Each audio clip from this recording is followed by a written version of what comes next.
La lumière d'octobre filtre à travers mes fenêtres, créant des motifs dorés sur la table de salle à manger que j'ai passé 4 heures à dresser. 26 couverts avec de la porcelaine ancienne que j'ai collectionnée pendant des mois. 26 verres en cristal qui captent la lumière. 26 chaises vides. Mon téléphone sonne encore. Le son transperce le silence comme une accusation. Je l'évite depuis 1 heure, mais les notifications ne s'arrêtent pas. D'une main tremblante, je le saisis, son poids soudainement insupportable. L'écran s'illumine d'un flot d'alertes des réseaux sociaux. Et ils sont tous là, tous.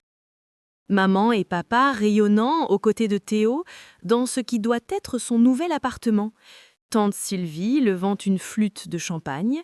Oncle François avec son gras autour de ma cousine Claire. Grand-mère, fragile, mais heureuse, dans un coin du cadre. La légende de ma mère se lit « Si fière de l'achat de sa première maison par notre garçon, la famille Moreau célèbre cette grande étape de Théo. » Je fais défiler vers la photo suivante. Plus de famille, plus de sourires, plus de champagne. Puis, une vidéo se lance automatiquement. Théo, ses dents parfaitement blanches, étincelant, alors qu'il rit avec 2 de nos cousins.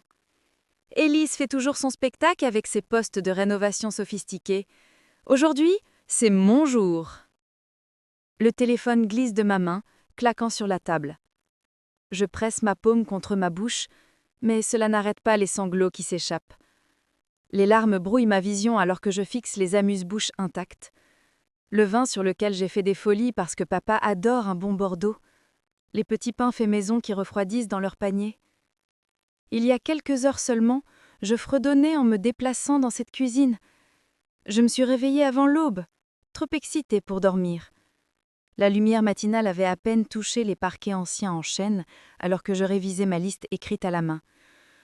L'invitation envoyée il y a des semaines promettait une célébration à 14 heures de ma première maison, cette maison art déco de 1920, dans laquelle j'avais versé mes économies et 10 mois de transpiration pour la restaurer. « Tu en fais trop encore », avait dit Sophie, me regardant arranger des fleurs dans les vases bleus vintage que j'avais collectionnés spécifiquement pour ce jour. Mais son sourire était bienveillant alors qu'elle m'aidait à polir l'argenterie qui appartenait autrefois à ma grand-mère. « Je veux que tout soit parfait », avais-je expliqué, ajustant une serviette pour la 4e fois. Maman a dit que la maison était trop petite quand je l'ai achetée. Papa pensait que le quartier était douteux. J'ai besoin qu'il voie ce que j'ai créé ici. Sophie avait serré mon épaule. Il devrait être fier de toi quoi qu'il arrive. Le premier signe de problème est arrivé à 13h45, un texto de maman. Un peu en retard, commençons-nous. À 15h30, mes collègues Amélie et Marc étaient arrivés. Ma voisine âgée, Madame Dubois, avait apporté une tarte maison. 3 amis de l'université sont venus avec du vin et des étreintes sincères. Mais aucune famille. À 16h15, j'avais appelé mes parents 7 fois, directement sur la messagerie. Théo ne répondait pas non plus. Mes textos aux tantes et oncles restaient non lus. À 17h08, tante Suvie a finalement répondu. « Chérie, tu ne viens pas à la pendaison de crémaillère de Théo ?» demanda-t-elle, le bruit de fond noyant presque sa voix. « Il a acheté un appartement au centre-ville. Tout le monde est là pour célébrer. Tes parents ont dit que tu étais au courant. » Ma gorge se serra.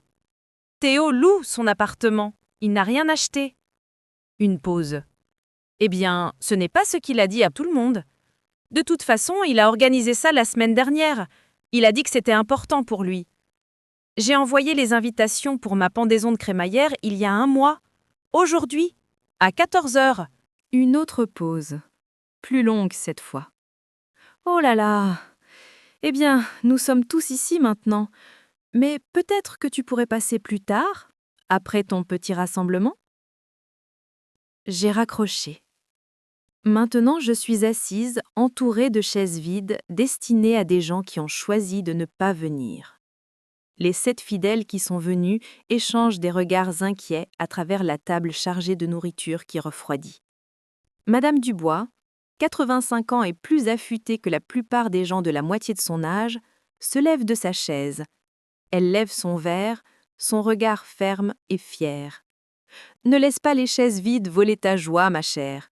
Aujourd'hui, c'est le jour d'Élise. Les autres lèvent leur verre.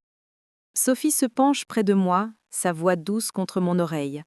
C'est ça ta vraie famille, Élise, celles qui choisissent d'être là. Mon téléphone s'illumine encore. Maman qui appelle. 7 paires d'œils me regardent, l'inquiétude gravée sur leur visage. Je coupe la sonnerie d'un mouvement décisif et lève mon verre au toast de Madame Dubois. Pas aujourd'hui, dis-je, ma voix plus ferme que je ne l'espérais. Aujourd'hui, c'est pour les gens qui se sont présentés.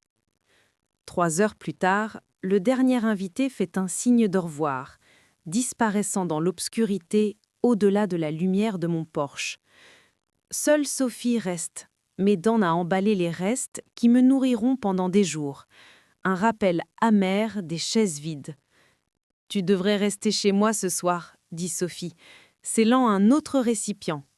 Nous boirons du vin et regarderons des films terribles jusqu'à ce qu'on s'endorme. Je secoue la tête. J'ai besoin d'être ici. C'est ma maison. Le mot s'accroche dans ma gorge.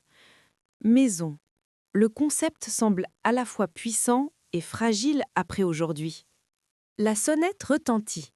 Ses carillons tranchent à travers la maison silencieuse. Sophie et moi échangeons des regards. « J'y vais », dis-je, essuyant mes mains sur un torchon de cuisine. J'ouvre la porte pour trouver ma mère, Christine Moreau, debout sur mon porche. Ses boucles d'oreilles en perles captent la lumière alors qu'elle regarde au-delà de moi, dans la maison, scrutant ce qu'elle peut voir de mon salon. « Puis-je entrer ?»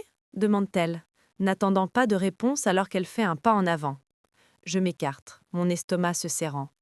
Elle traverse mon entrée, ses yeux parcourant les parquets rénovés, les moulures d'origine que j'ai passé des semaines à restaurer, le luminaire vintage que j'ai déniché dans 3 magasins d'antiquités différents.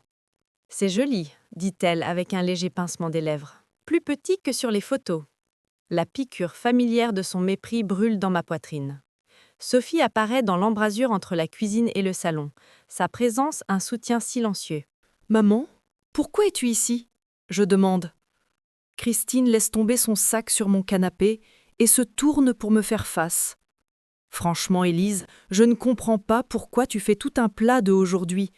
Tu es toujours en compétition avec Théo, le faisant se sentir petit. Il fait enfin quelque chose de positif dans sa vie, et tu n'as même pas pu venir le soutenir. » L'audace de sa déclaration me laisse momentanément sans voix. L'inspiration brusque de Sophie est le seul son dans la pièce. « Je n'ai pas pu venir, dis-je finalement, parce que j'étais ici, organisant ma propre pendaison de crémaillère, pour laquelle je vous ai tous invités il y a 1 mois. »« Eh bien, ces choses arrivent, » dit-elle avec un geste de la main. « Tu sais comme nous sommes tous occupés. Théo n'a décidé de sa pendaison de crémaillère qu'il y a 1 semaine. Il était si excité.